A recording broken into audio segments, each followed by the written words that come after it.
Passport വന്നു. അപ്പോൾ 3 പാസ്പോർട്ടും വന്നിട്ടുണ്ട്. ഒന്ന് പൊട്ടിച്ച് നോക്കട്ടെ. ഏതായാലും പിള്ളേരുടെ ഇതാണ് ഫാത്തിമ നസ്ല.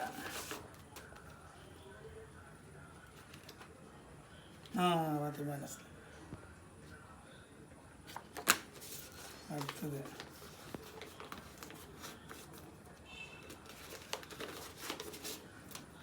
ഫാത്തിമ നഫ്ല.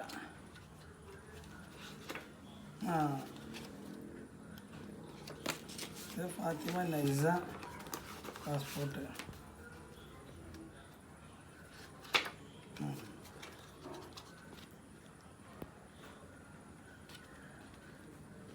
ചെറിയ കുഞ്ഞാണ്ടിയുടെ ഇൻഷാ അല്ലാഹ് പറക്കണം.